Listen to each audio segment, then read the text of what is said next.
Hello and welcome to Writing Escapades, episode 8. Can you believe it? 8 episodes. This is getting wild. This is kind of getting real. I like it.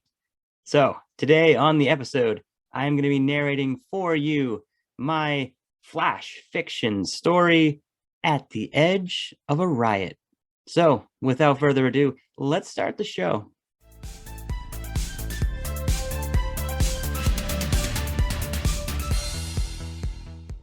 On the last episode, I interviewed voiceover artist Michelle Schur.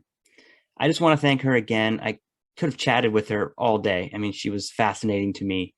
So, since the last episode was kind of long, I figured I'd make this one a little shorter, which made me start to think about flash fiction. Flash fiction describes stories that are written in a flash, super brief. Lots of people have ideas of how long a flash fiction story should be, but you can find them anywhere from a single sentence to as long as 1,000 words. The idea is that it's a quick little story. They're fun to write, and they can actually be quite a challenge. Okay, so here is my flash fiction story, At the Edge of a Riot, published in 2013 in Black Heart magazine.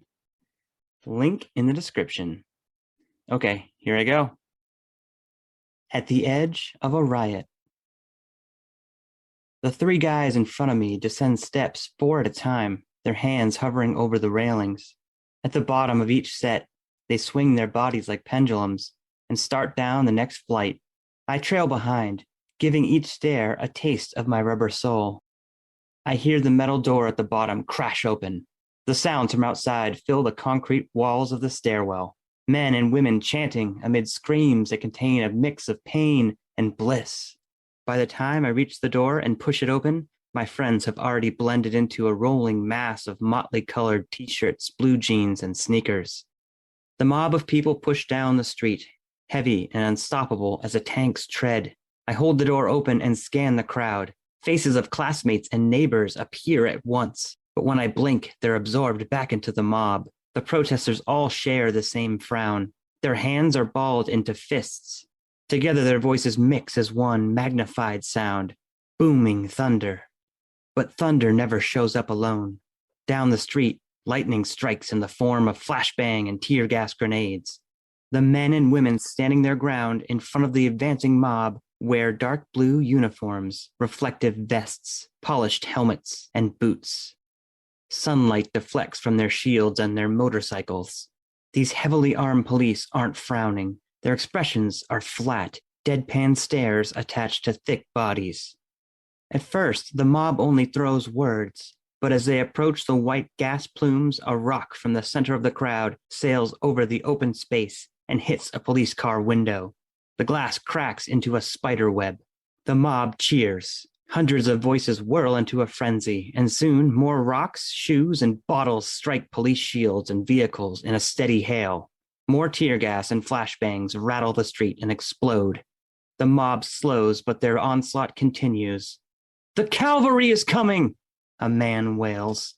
I watch as a line of men on horseback push through trees and flank the mob. The wide bodies of horses plow into the edge of the crowd.